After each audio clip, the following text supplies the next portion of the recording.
Yo cierro. ¿Se puede fumar en cama? Como no hay fumadores. Son como mormones, pero no lo dicen, como una secta. Muchos, ¿dónde están los puchos? Me siento como. Acá. Bueno, esperen que nos Ustedes elijan el encuadre. Por favor, tengan. Ana, sí, Claro, tal cual. Esta no venía con la página 2. Soy Ana María Gorosito, en los documentos Ana María Gorosito Kramer. ¿Por qué? Bueno, eso es parte de una historia bastante interesante.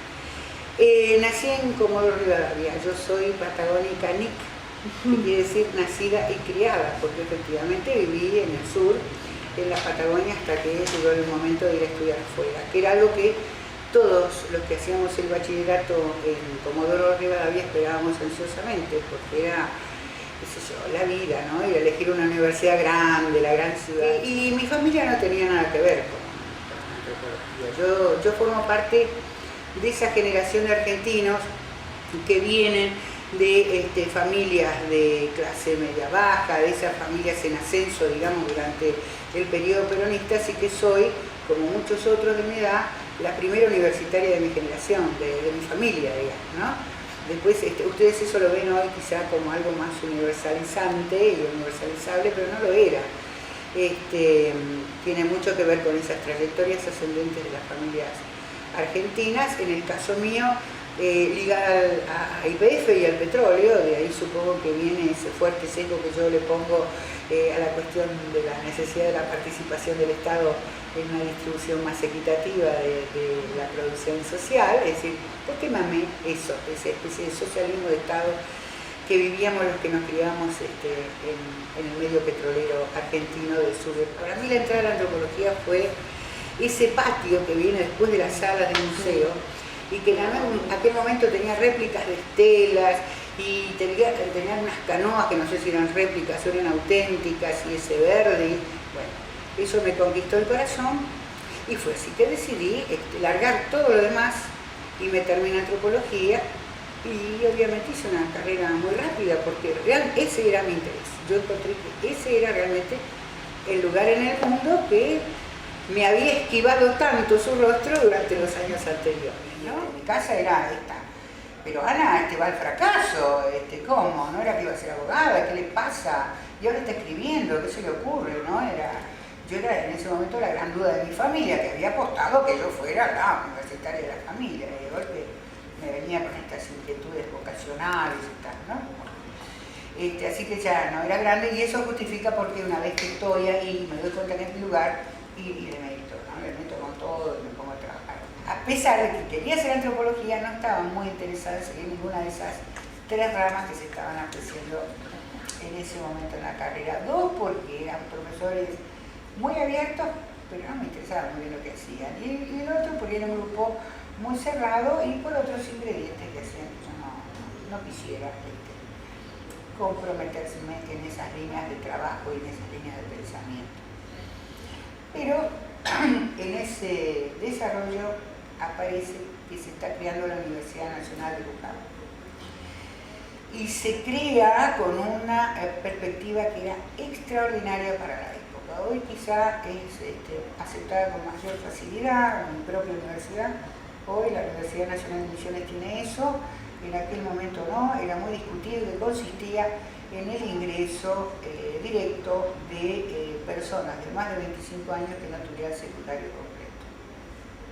Era toda una transformación en el ingreso a la universidad, que creo también que tiene mucho que ver con esa transformación del alumnado que está viniendo de sectores sociales más bajos, y que bueno, termina de completarse con esto. Es decir, el secundario no es una posibilidad de acceso universal en las condiciones reales de la vida social, entonces la universidad sí se abre y complementa a esas personas que han tenido que hacer otros circuitos laborales en lugar de terminar sus secundarios, pero que desean incorporarse a la universidad. Así que fue muy lindo y poder incorporarme a ese staff que se llamaba, a una parte de ese staff que era el ciclo de estudios generales que consistía en un conjunto de materias en las que poníamos a punto, digamos, a esas personas adultas que completaban su formación en el ciclo y luego seguían las especializaciones que ofrecía la universidad. Nosotros éramos muy serios y estábamos apostando muy fuerte al proceso de cambio social que la Universidad de Luján acompañaba en ese momento de gran optimismo histórico, ¿no? Bueno, Pérez Urbizu le avisan unas horas antes que deje su casa porque la Triple hace la dinamita, le ponen dinamita en las columnas de la casa, se viene abajo y marcha rápidamente al exilio. Yo no volví a encontrarme nunca con él. La experiencia con Mario Margulis también termina de una manera abrupta, le dicen que lo mismo, se vaya, con algunos insultos que no voy a reproducir y se va a Venezuela y después México y me dicen vamos, y yo no tenía un mango, apenas estaba comenzando mi carrera, ¿dónde querés que me vaya? No tenía estructura, ni social, ni económica, ni intelectual, ni nada, para irme a ningún lado, ¿no? Fue un momento de extraordinaria confusión, pero tuve mucha suerte de tener grandes amigos, ¿eh? En ese momento yo había comenzado a trabajar en la Universidad de Mar del Plata, era una especie de trabajador migrante de la cultura. Yo me definía así porque vivía en los colectivos, ¿no?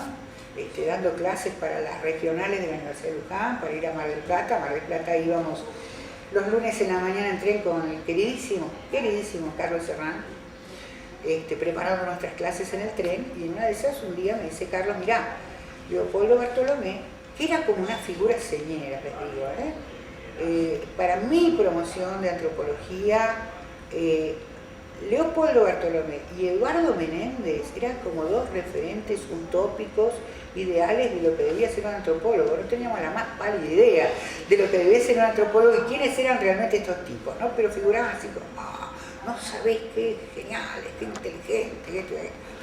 Entonces cuando me dice Leopoldo Bartolomé me invitó, me dice Hernán, a integrarme al segundo año de la carrera de antropología social, otra cosa rara que existía, pero realmente qué era, ¿no? Y dice, y me voy. ¿Y a vos te interesaría irte? Y yo le digo, y sí, una cosa tan lejana, ¿qué me iba a pasar? Pero fue, efectivamente, ¿no?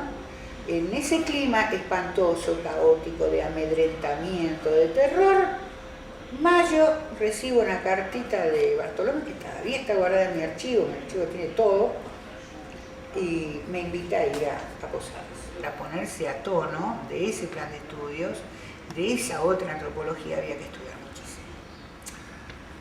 Por supuesto que las condiciones sociopolíticas de la época favorecían esto, ¿no?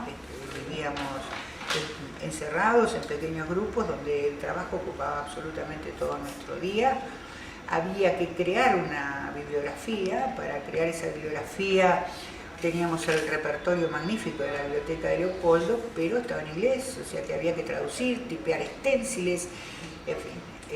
Hace poco yo tiré los últimos, los guardé mucho tiempo, pero ya no tenía lugar donde, y tiré los últimos materiales justamente que producimos en esa época de muchísimo trabajo, ¿no?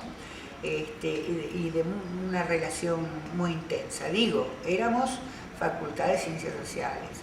En el 80 yo tengo la suerte de poder salir a formarme afuera y ahí se produce justamente cuando yo no estoy, gracias a Dios, me la perdí, un nuevo golpe de Furca en la Universidad Nacional de Misiones y se funde Ciencias Sociales con Humanidades, ¿no? Y eso determinó bastante de la pérdida de empuje institucional que teníamos la gente de Ciencias Sociales. Con el caso de Antropología todos veníamos de afuera, así pocos enlaces familiares tradicionales locales, y bueno, eso incidió en que luego, posteriormente, tuvimos poca chance de seguir incorporando nuevos cuadros, renovar cuadros, de incorporar a los formados dentro de los staff académicos, de manera que hoy, por ejemplo, que muchos de nosotros nos estamos jubilando, o ya algunos se han jubilado, no podemos confiar en los equipos que hemos formado porque los formamos, pero a su vez protagonizaron nuevas diásporas. No pudieron quedarse porque la universidad no los retuvo, ¿no? Los sesgos que van teniendo, creo yo, las políticas institucionales en general en Argentina, y que en el caso de las universidades nacionales en general y de universidades chicas en particular, realmente está produciendo un efecto deleterio, es decir, una pérdida de la carrera en ciencia y tecnología, ¿sí? Así que la experiencia nuestra vital en realidad se inscribe dentro de una experiencia general que tiene la institucionalidad argentina y sus sucesivos ahogos económicos. Es esta antropología social medio hecha con cierto nivel de clandestinidad que empezamos a practicar en Misiones. Requirió bastantes estrategias para seguir floreciendo, ¿no?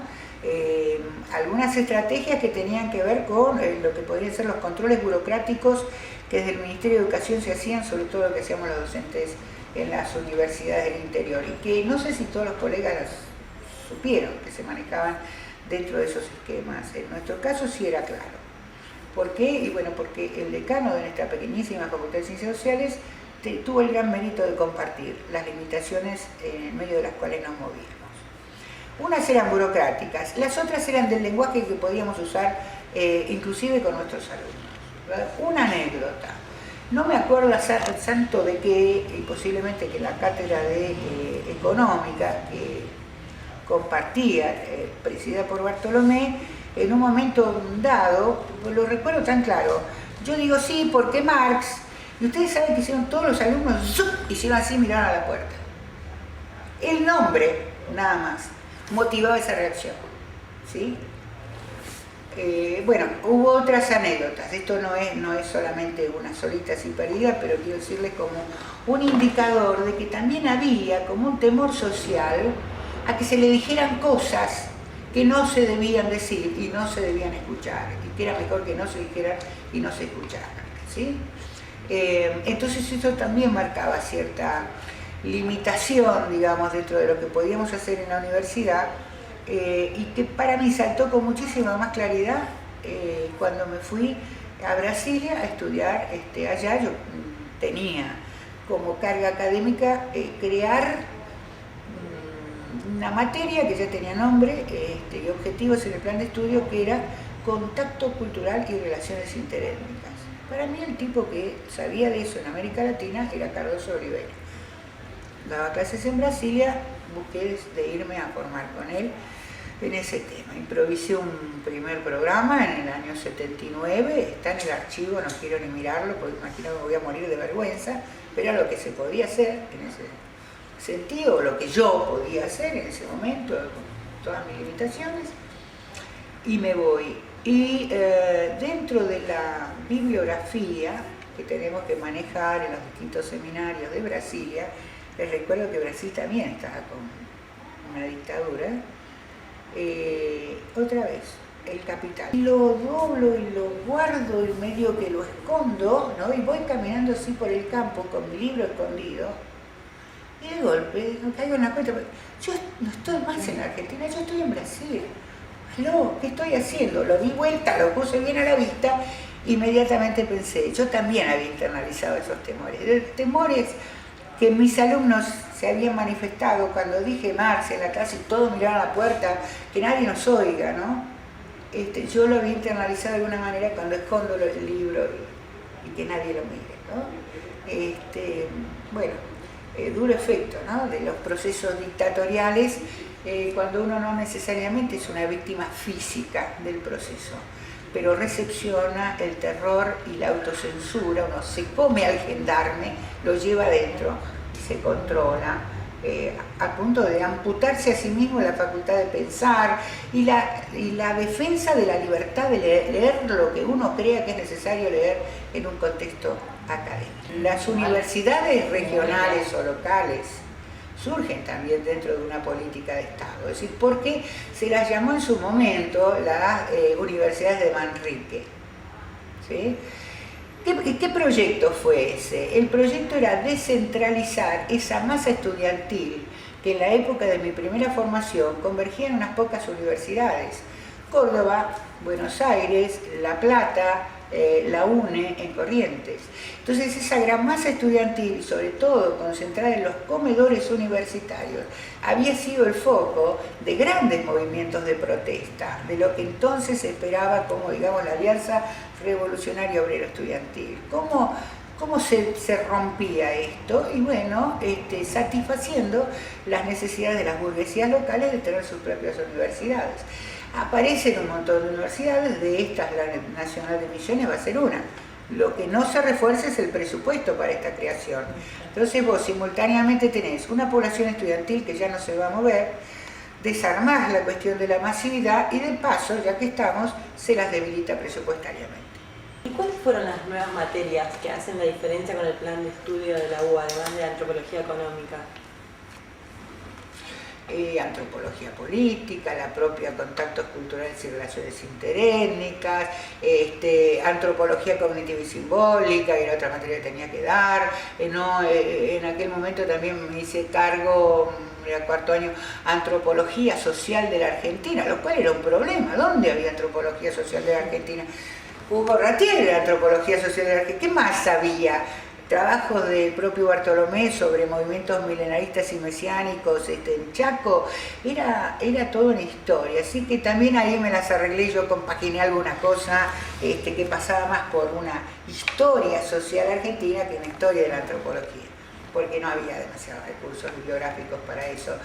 Qué sé yo, hoy yo creo que el plan de estudio de la UBA se acerca bastante a lo que fue aquel plan de estudios nuestro, claro, con el que comenzamos nosotros en ese momento. Es posible que haya nombres que no te digo, porque ciencias sociales era el germen futuro de carreras como sociología, que después con el proceso quedan absolutamente anuladas en su posibilidad de seguir desenvolviéndose, ¿no? Entonces, ¿qué quedaron? Junto a Leopoldo Bartolomé, antropólogo que yo no llegué a conocer, después salió a México, murió hace un tiempo, Archetti, el Mumo Archetti, ¿sí? Creo que tiene mucho que ver Mumo con Leopoldo, eran muy amigos en pergeñar ese plan de estudios. De la sociología se va para allá Dionisio Beranger, que Denis Beranger, hoy una persona bastante reconocida en el campo de la metodología. Carlos Serrán, se incorpora a Carlos Serrán en el 76, yo aparezco en el 77. Algunos meses después viene de Rosario Leonardo Figoli, en este momento él es titular en Minas Gerais, vive en Belo Horizonte, Brasil. Al año siguiente se incorpora Roberto Avinzano, que como otros, qué sé yo cité hace un poquito a Mario Marguri. Yo nunca me hubiera imaginado, conociendo a Mario, que él hubiera siquiera pensado en irse de su hermoso departamento, dejar su tetera de cerámica y su gato, y tuvo que hacerlo y salir de Buenos Aires y hacerse su vida en otros paisajes urbanos. Roberto Avinzano era esto también, y él lo confiesa, él era un porteño que jamás hubiera pensado, imaginado siquiera en otro espacio que no fuera su muy querida Buenos Aires. Pero ante la evidencia de la desaparición física de sus amigos, su círculo de relación, su geografía conocida y amada, chao, se tuvo que ir también, ¿no? Con el tiempo fue para allá Rosa Lerna, que creo que en este momento está viviendo en Perú. Y ahora está en Estados Unidos Carmen Ferradas. Bastante después, cuando vuelven de Costa Rica, Enrique Martínez y su mujer Lila Sintes, más o menos este es el elenco. Pero es cierto que Enrique y Lila vinieron después de que se restauraron los tiempos democráticos, o ahí al filo, es decir, cuando ya la dictadura estaba aflojada. ¿Y la mayoría egresados de Buenos Aires? La mayoría, sí. La presencia rosarina fue y sigue siendo todavía escasa. Esta ya no es mi lucha, porque obviamente ya estoy demasiado jovata para seguir poniéndole el lomo. Ya le puse el lomo a muchas luchas, hasta ahora que vengan los más jóvenes y sigan el camino. ¿Hacia dónde creen que la sociedad va, no? Porque también es esto, no tiene mucho sentido seguir pensando en utopías irrealizables, de golpe, ¿no? De golpe a lo mejor efectivamente los proyectos sociales están caminando hacia otros lugares que yo no alcanzo a comprender. También reconozco esto, hay una limitación en mi origen social, en mi formación, en el conjunto de ideas de las que mamé, y por lo tanto en cómo desarrollé también expectativas posibles. Pero cuando es evidente que esto no es compartido o solo puede ser compartido a nivel verbal, ¿qué puedo hacer con todo ese caudal? Bueno, recluirme, escribirlo, por ejemplo, escribirlo, transmitirlo en el seno de las personas que pueden comprenderme, charlarlo, ni siquiera imponerlo, charlarlo por ahí con los que confían en mí en el proceso de formación, y entonces implica intercambiar ideas, pero los tiempos de las personas son tiempos que describen una elipsis, y yo estoy ya bajándome de la elipsis, gente. Muchas veces digo esto, escuchame, hay un momento en que uno va caminando hacia la cima y la imagina de alguna manera qué paisaje va a haber desde la cima, pero yo ya estoy en la bajada, es decir, que cada vez voy teniendo menos capacidad de ver el paisaje en su conjunto. Tengo que ceder, reconocer que los que están atrás mío pueden ver mejor el paisaje. No incorporo, digamos, de ninguna manera la verdad absoluta o la pretensión de verdad absoluta, lo que digo y veo. Veo desde mi lugar, en todo caso, bueno, es así, ¿no? Entonces, esta parábola no estuvo mal, podría haber sido mejor, no estuvo mal, ok. También me dio el cuero para eso, es decir, estoy dotada de una cantidad N de talentos. Mientras uno hace la bajada de la ladera, también descubre que de golpe no está mal el contingente de talentos que uno cargaba en la mochila, pero que no era todos los talentos que uno creía tener. Ahora, está buenísimo saber que algunos eran realmente talentos, algunos, ok, esto es lo que yo traía conmigo y se desplegó, listo, nada más que eso. Voy a usar términos que vienen de mi experiencia concreta. Teníamos en mi generación, es decir, esa formación fuerte en los años 70, comienzos de los 70, que marcan el ingreso a mi vocación, a ser antropóloga, una absoluta confianza en que otra manera de hacer ciencia, es decir, desde otros encuadres, prestando atención a los fenómenos de lo que hoy llamamos los sectores sociales subalternos, iba a revertir, digamos, los procesos de injusticia social, para decirlo así rápidamente, ¿no? Y que ese trabajo se tenía que ejercer con el mejor nivel que pudiéramos desde el punto de vista científico, pero no aspirando a instalarlos como logros científicos, sino a instalarlos como documentos de aporte a la transformación social. Esto, en realidad, creo que formó parte de los muchos trabajos que hice ya en el proceso, ya en Misiones, cuando tengo que, por mi condición de profesora, con dedicación exclusiva, presentar proyectos de investigación. Todos nuestros proyectos de investigación estaban ligados a problemáticas misioneras concretas, por otro lado muy escasamente trajinadas, digamos, por los antecedentes científicos, ¿sí? No había casi trabajos, la mayoría eran de sociólogos, y en mi caso particular, siempre juego con esto, bueno, yo llego medio que después que el petit comité de la antropología está formado, soy la única mujer, entonces me dicen, bueno, acá viene un pedido de que se haga un diagnóstico sobre la población indígena, ese tema te toca a vos. Sabiendo que en realidad todos habíamos desarrollado cierta tirria a hacer etnografía indígena, por la fuerte carga que eso había tenido en la formación de Buenos Aires. Así que yo estoy en una posición subalterna, en una posición de género que marca mi subalternidad, y además me mandan a elegir un tema subalterno. Qué problema, ¿no? Qué casualidad. Bueno, ahí realmente trabajé durísimo, produje muchísimas cosas, todas iban como informe de investigación y simultáneamente iban a la dependencia que tenía la cuestión indígenas humanos, Ministerio de Bienestar Social. Después cambió de nombre, pero básicamente era eso. Y sistemáticamente mis trabajos eran cajonados e ignorados como lo siguieron siendo durante mucho tiempo y diría como lo siguen siendo hoy. El divorcio entre nuestra intencionalidad, nuestra producción escrita y la receptividad que tiene, por lo menos en algunos niveles del Estado, y muy claramente en el caso del Estado provincial misionero, es total, es radical.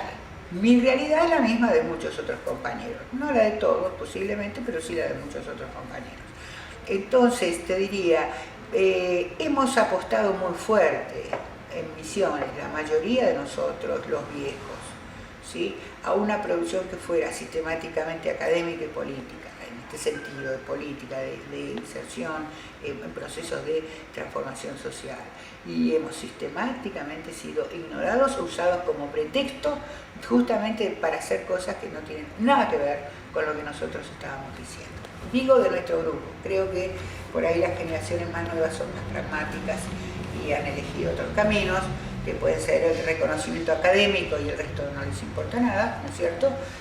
O insertarse en las estructuras políticas y hacer carreras políticas donde poco tiene que ver la formación académica.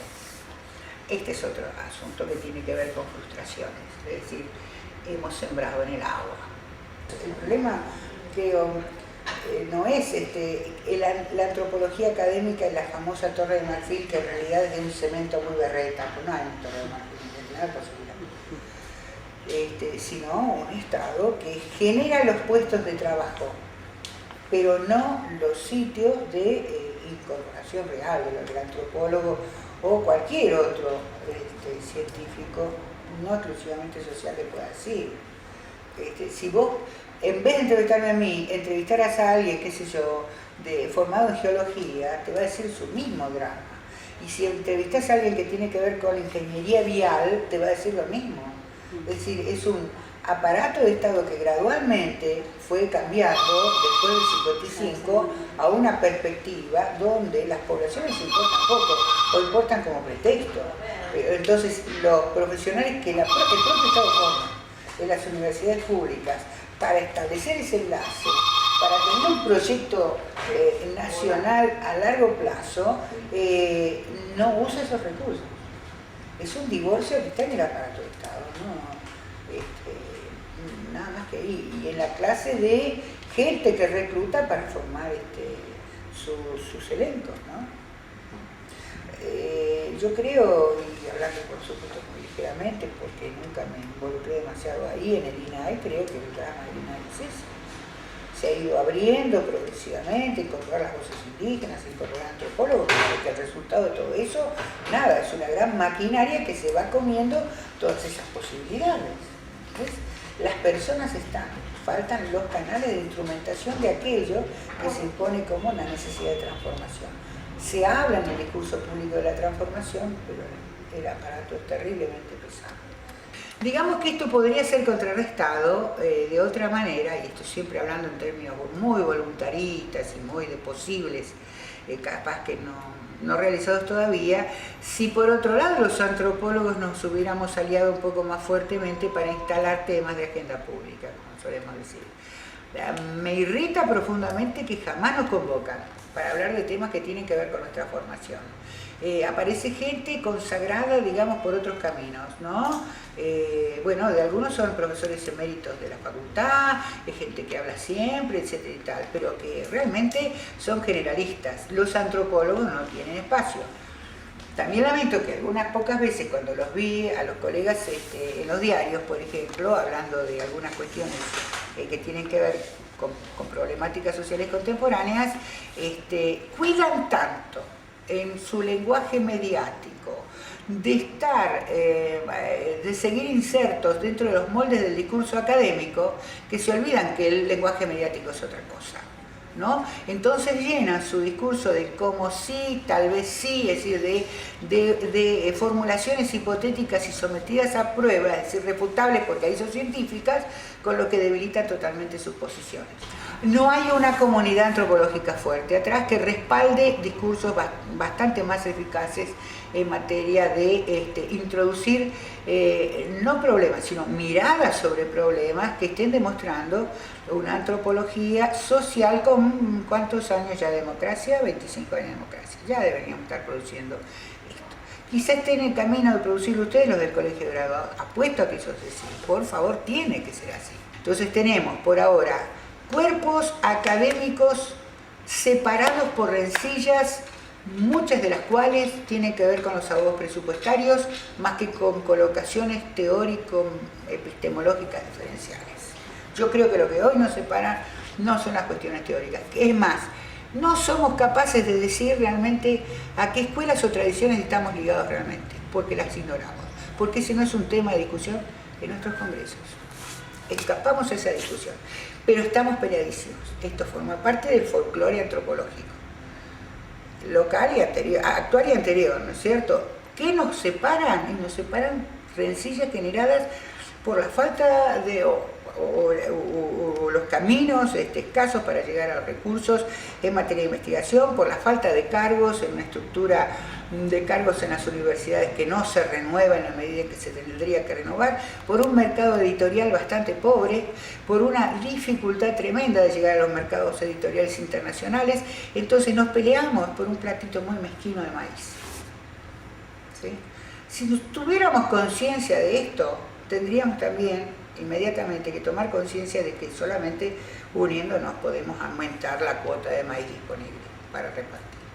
Me parece que no queda otra que la organización, la confianza absoluta de que una disciplina como la que practicamos tiene una posibilidad de diagnóstico y transformación, eso nos tiene que unir. Es decir, uno produce trabajo académico para que lo juzguen los académicos, pero ese trabajo académico después tiene que tener de alguna manera síntesis comprensible y sobre todo esto de apertura, de comprensión, claro, no para aquellos públicos a los que uno puede llegar.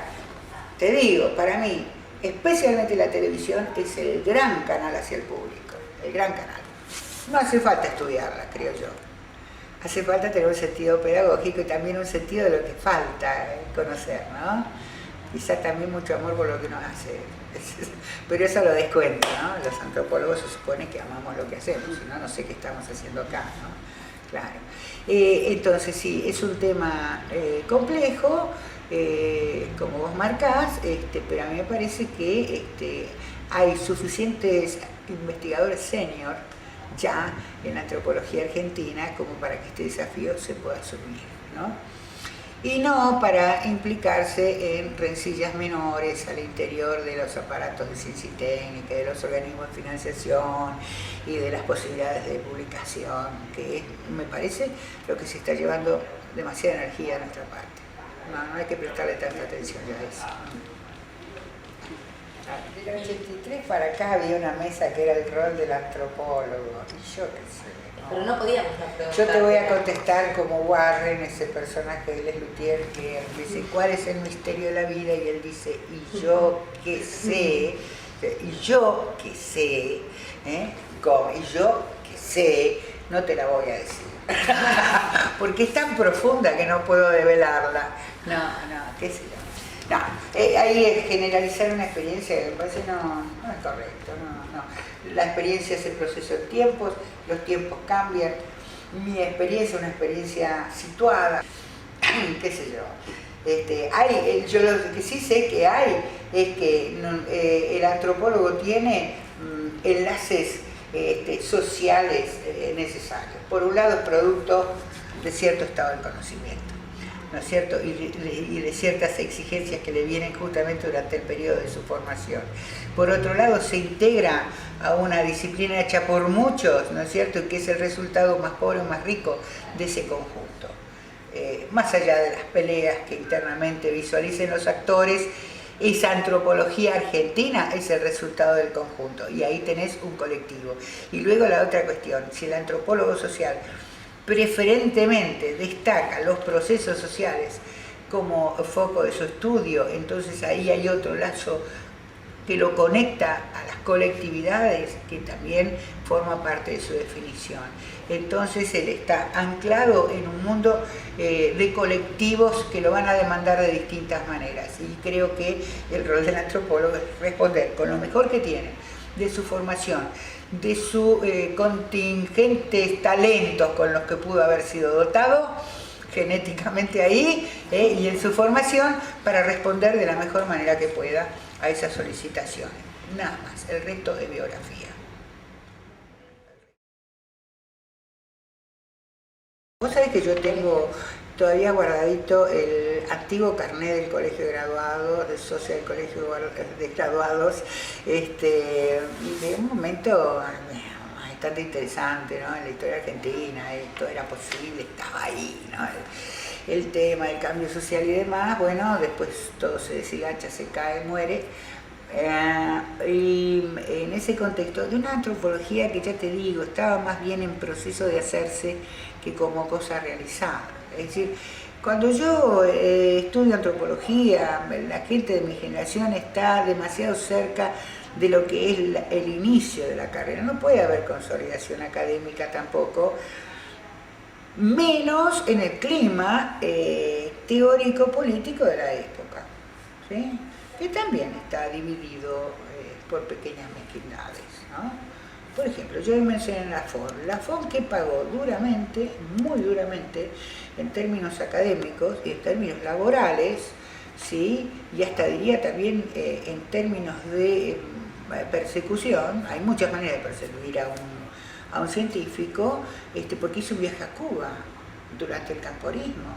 Eso se lo cobraron de una manera durísima después. Entonces, estamos en un momento, en los 70, donde no se podía esperar gran cosa del colegio de graduados, ¿no? Estaba apenas comenzando el fermento, ¿no? Así que cuando dicen, bueno, ¿qué encuentro en Brasil? Yo en Brasil por supuesto que encuentro otra cosa, porque hay una tradición disciplinaria que hunde sus raíces bastante atrás, son raíces, digamos, muy prestigiosas, internacionalmente muy prestigiosas.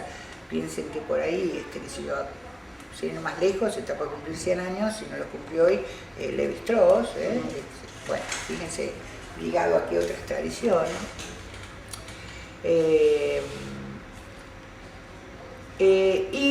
Y que tuvo un aporte importante, inyección de fondos internacionales para la formación de sus cursos de posgraduación en Brasil. Y cuando viene la dictadura, todavía no está claro.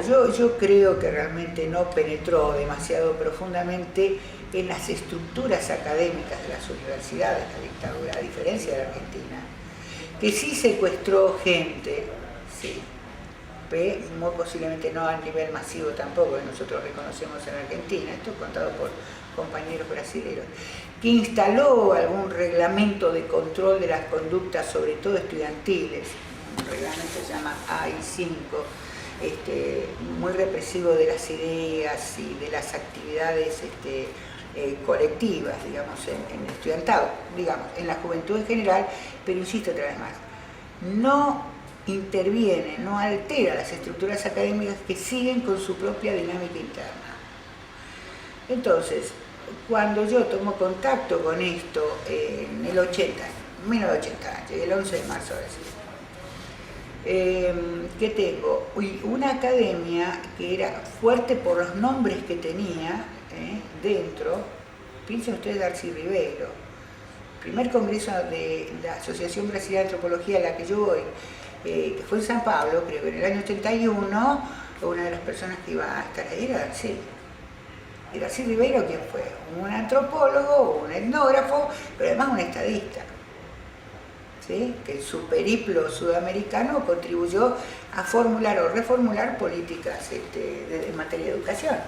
Fíjense, no era cualquier cosa. Bueno, y otros nombres. Nombres importantes, nombres conocidos, nombres que han marcado justamente esta cuestión. Enfoques teóricos y disputas teóricas. No disputas presupuestarias, disputas teóricas. Y que tenía entonces, en ese momento también, absolutamente consciente de su inserción social, vocación de agenda política y de marcar agenda política. Cuando yo digo absoluta conciencia de su inserción social, ¿de qué estoy hablando? El reclutamiento de esos intelectuales brasileños En el campo de la antropología y posiblemente en otros campos, no se hace de clases sociales en ascenso, como dije para la Argentina. Se hace por sectores distinguidos de las clases medias y altas de Brasil. Es otra inserción social. Están partiendo de posiciones previas de poder, capitalizándolas para nuevos discursos, pero donde no tienen que pelear su lugar en el poder. Ya está dado. Piensen ustedes en las trayectorias de los nombres que conocen más prestigiosos de la antropología brasileña y no son hijos de un trabajador del petróleo y una señora que es ama de casa, vienen de otros lugares de la estructura social. Tiene mucho que ver esto, gente. Ahora, tiene que ver con esto, con el espacio de poder, no necesariamente con el discurso, porque el discurso público de la Asociación Brasileña de Antropología ha sido realmente de defensa absoluta de los derechos humanos y derechos fundamentales, como por ejemplo el tema de la reforma agraria. Muchos de los compañeros que yo conocí en el periodo 80-83, luego con el advenimiento de la democracia, participaron muy abiertamente en el proceso de directas ya, es decir, abajo la dictadura, elecciones directas ya, luego se incorporan a las estructuras del INCRA, el Instituto Nacional de Reforma Agraria, aún hoy siguen peleándola, digamos, pero se comprometieron con el aparato de Estado. ¿Por qué? Porque había ganado ese lugar la ABA previamente, ¿sí? Entonces, aquí en Buenos Aires nosotros tenemos en la UBA y en Puan a la gente de la Universidad Federal Fluminense, uno de ellos Candelima, el doctor Candelima. Ese grupo, por ejemplo, es un grupo hoy responsable de la dinámica que tiene el avance sobre el aparato de Estado en materia de derechos humanos, de seguridad pública, de políticas públicas, ¿ven? Es otra posición. ¿Vos qué pensás con respecto a la matriculación o los debates que existieron en otro momento? La matriculación sería una especie de reglamentación acerca de las condiciones del ejercicio laboral. Sí, convencias. Sí, no, yo no creo que sea necesario por ahí. No, pues es que no me parece un como paso figura. necesario. Así. ¿Y cómo se establecerían las sanciones? Hasta donde vi, inclusive en Brasil, la sanción es moral. No hay otra índole de sanción. ¿Sí? Pero cuando tu formación amerita pertenencia, como en este caso, a un círculo académico profesional fuerte, importante, cuyas opiniones pesan socialmente, entonces la sanción moral no es tan liviana. El que seas públicamente expuesto como una persona dispuesta a producir informes en función de los intereses pasajeros que juegan el asunto, eso implica una importante sanción moral, porque te desmerece como sujeto, como profesional y como científico. Pero tiene que estar este cuerpo fuerte primero atrás, diciendo fulano ha firmado tal cosa, tal documento, basado en un conjunto de falsedades, y por lo tanto lo hacemos conocer a la comunidad en general. Y lo hacemos conocer, circula efectivamente con un peso, ¿tá? Porque ha sido emitido desde un órgano regulador, digamos, de las conductas y de las acciones profesionales de sus miembros. Cuando no hay órgano regulador, esto desaparece. No es necesario, yo creo, que el órgano regulador además administre matrículas. ¿Por qué?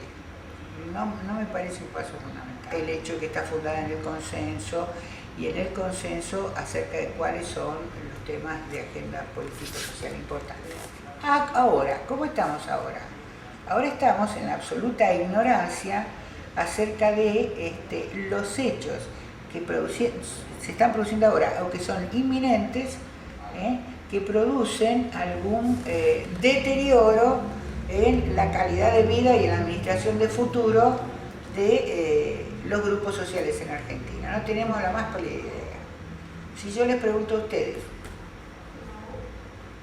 ¿qué daños puede eventualmente producir sobre comunidades campesinas o indígenas la represa de Garabí, anunciada por Lula y Cristina Kirchner?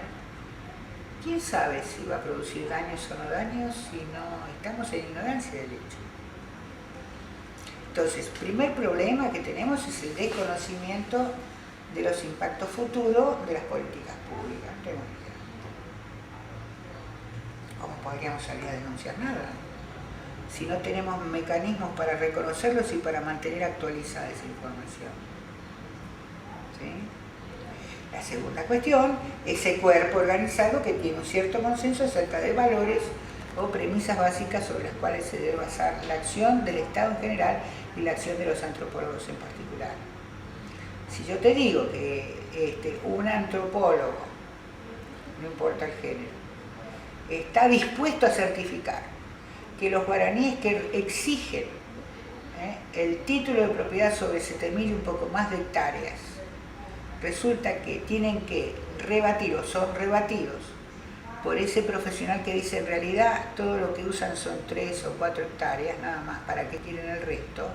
Ese profesional debería ser denunciado. Esto ocurrió hace ya 4 años, pero no hay un cuerpo colegiado donde haya un consenso respecto a que efectivamente ese grupo guaraní conoce, ese grupo guaraní dice y justifica que tiene derecho a las 7.000 hectáreas, se las disputa fulanete, que alega otros títulos de propiedad ilegítimos en estas circunstancias. Aquí tenés una primera posición del grupo colegiado, ¿sí? Y además tiene atrás un antropólogo que dice que efectivamente los indios solo precisan 3 o 4 hectáreas y está dispuesto a presentar esto en los estrados judiciales.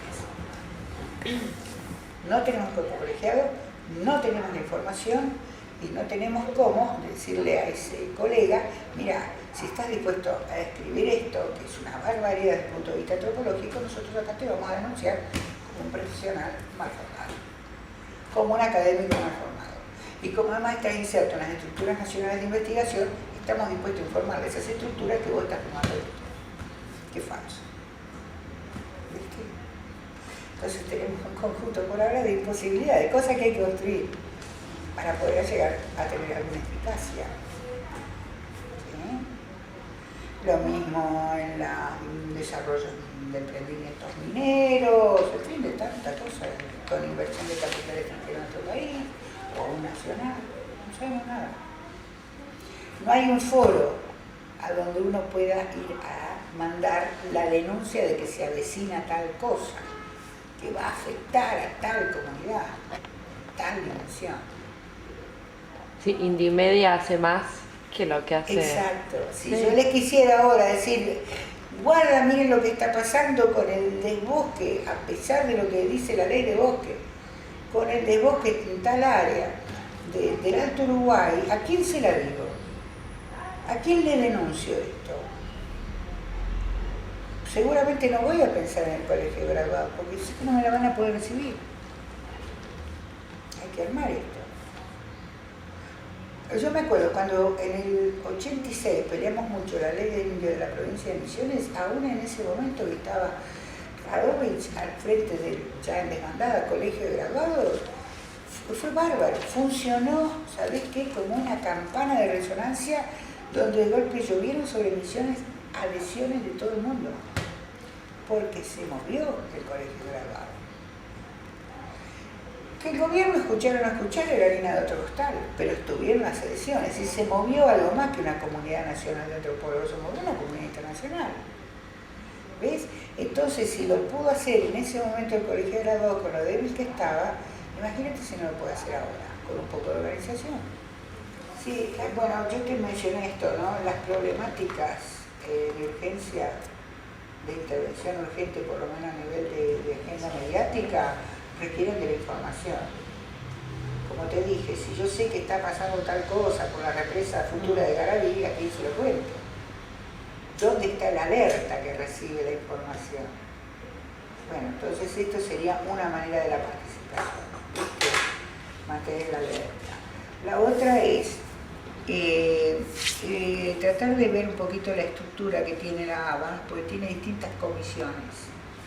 Porque obviamente que la problemática que tiene que ver con, pongamos, represas, ¿sí? Es ya lo suficientemente extendida y compleja como para que alguien merite una pequeña comisión que analiza la cuestión, reúne la documentación e indica al colegio la clase de manifestación pública que tiene que salir a decir. ¿Me entendés? Y luego en materia de política indígena, que es la otra cuestión que está en el candelero, porque el uso, la puesta en explotación de los recursos naturales en buena medida afectan derechos de comunidades indígenas. Entonces, la cuestión indígena debería tener también una comisión.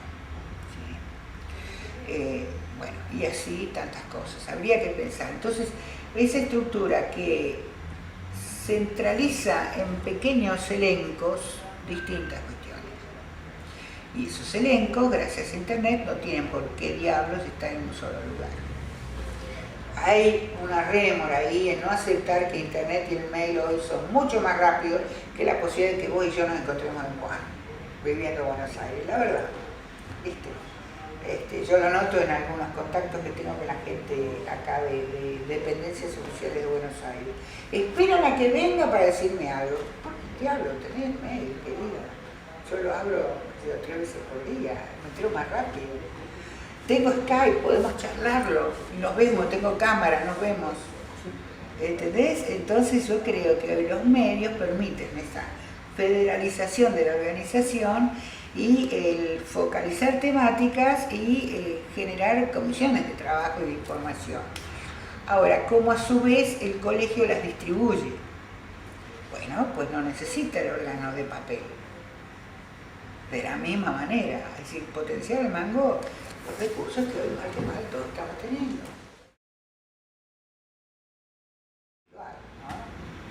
Compromiso ético quiere decir que si yo sé que la usina N va a invadir el territorio de una comunidad campesina que vive justamente de la administración de ese territorio, yo como antropólogo voy a denunciar este hecho, me voy a negar a firmar el informe de impacto diciendo que ahí no va a pasar nada. Esto es lo ético.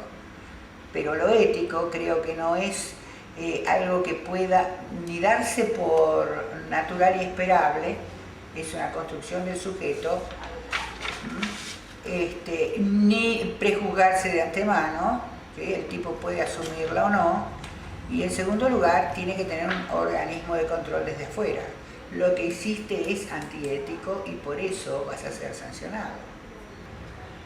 El hecho de estar en la universidad pública, por un lado, la universidad pública, al menos como yo la he vivido, ¿no? Yo la he vivido como un lugar donde se resguardó mi independencia y yo resguardé mi independencia. No quiere decir esto que todas las personas que están en la universidad pública tengan la misma actitud, pero yo exploté el lugar era para eso, ¿no? Y por lo tanto pude oponerme, o lo hago, criticar duramente cuando es necesario a los poderes públicos, sabiendo que no está en juego mi seguridad laboral, y sabiendo que cuando en algún momento fui objeto de alguna campaña deleznable, ¿sí? De última, mi conducta para atrás era el respaldo de lo que yo decía, ¿no? Entonces, tuve sí muchas situaciones en relación con el tema indígena. Y más recientemente no llegó a ser una cosa de cuestionamiento abierto, pero participé en algunas instancias de lo que fue el seguimiento de la política social de Yacyretá, en la que sé que claramente el castigo fue obligarme a hacer 2 veces los informes, por ejemplo, criticarme cuestiones estúpidas, demorar los pagos y finalmente no renovar el contrato mío ni del equipo, porque decía cosas que no eran buenas de saber, que no debía haberlas escrito, yo las escribí. Entonces, ¿por qué pude sostener estas posiciones? Bueno, lo atribuyo nada más que esto que les he dicho. Es decir, yo no me jugaba el alimento de mi hija. No me jugaba nada, realmente. Estaba en el lugar donde es posible mantener esa conducta.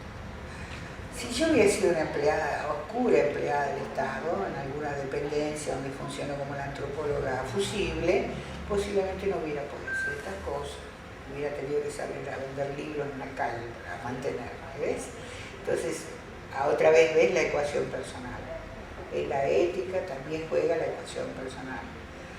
como ejercicio de la opción o como ninguna posibilidad de opción. Los sectores poderosos te imponen una mirada y vos tenés que achicar tu mirada, porque aquí hay también una pérdida de talento y de capacidades que a lo mejor ni siquiera estás advirtiendo, adecuado como estás a la circunstancia que te toca vivir. Pero hay un desperdicio, un deterioro del talento, de la capacidad humana, que me parece un crimen terrible. Y se ejerce en democracia, no es en dictadura. ¿Sí? Lo obligás al otro a responder a la mezquindad de tu juicio y de tu observación. ¿Qué tal? ¿Sí? Entonces, has capturado su capacidad creativa, su talento. Y no tenemos todo el tiempo del mundo, nuestras vidas son cortitas para andar en esos desperdicios. Bueno. En fin. El saber que en el diario El Territorio, lo tengo guardado, ¿no?, aparece un mensaje del obispo de Misiones diciendo que los fieles católicos no deben ver la emisión televisiva de guaraníes hecha por el CIPTEL, Sistema Provincial de Teleeducación y Desarrollo, porque atenta y agrede a la Iglesia, ¿no? Y que ha comentado que si esa fuera católica yo ya les comulgo. Podría haberme afectado, en realidad me dio una bronca bárbara, pero no reaccioné a ese hecho, diciendo, ay, sí, yo quiero seguir comulgando, pero en realidad no me sacaban nada. Pero sí es una demostración de que estúpido, de que cerrado y cómo conduce a la estupidez a la gente este tipo de conducción autoritaria, por ejemplo, que se expresó en este momento.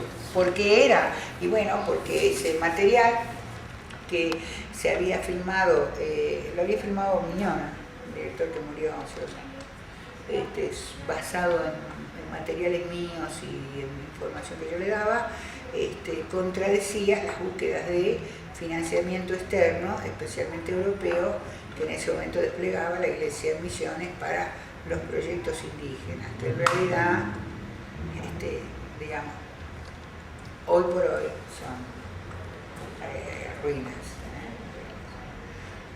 No me atrevo a hablar de desvío de fondos, nunca se pudo probar, pero bueno, por ahí venía la cosa. Entonces la exhibición de la situación social de esos indios para ese mismo grupo eran un pecado. ¿Sí? Confundimos pecado con mostrar la realidad de algo que no se estaba haciendo, pero sí se decía que hacía. Entonces, esa circunstancia, bueno, y otras, realmente no tengo ganas de hablar de cosas desagradables porque en buena medida me moví y salí. ¿Es necesario un código de ética? Sí, un código de ética, pero como te digo, la sanción es una sanción del colegiado que eventualmente puede compartirse y hacerse pública, que eventualmente, dado el caso, se puede informar a los organismos que financian la investigación o a las universidades donde revistan estas personas. ¿Sí? Pero no más que eso, no avanzaría más en reglamentación. Yo no quiero que un cuerpo colegiado de antropólogos se burocratice bajo ningún aspecto. ¿Sí? Las burocracias siempre generan poderes de enlace, puertas de acceso, controles burocráticos, reglamentaciones que van cristalizando las organizaciones. Lo último malo que le podemos hacer a un incipiente cuerpo de este tipo es justamente servirle en el plato de la organización administrativa, que es burocrática, estas posibilidades de congelamiento, de cristalización. No debe ser amplio. Pero el código sí, un código también lo suficientemente amplio para que todos sepamos de qué estamos hablando cuando le ponemos el gancho a ciertas cosas, cuando omitimos otras cosas, cuando nos prestamos a los juegos de los dominantes sobre los dominados. Ahí debe estar claro. Bueno, sabes que tengo amigos por todos lados. Sí, es una cosa muy linda y reencontrarme, además de ser una antropóloga que vivió bastante, ¿no?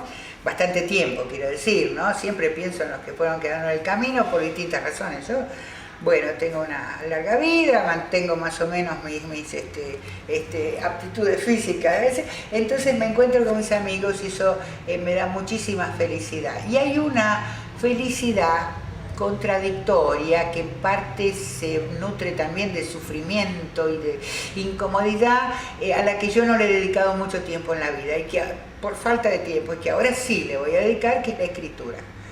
¿Viste? Yo dije, antes de meterme en antropología venía de escribir teatro, ¿no?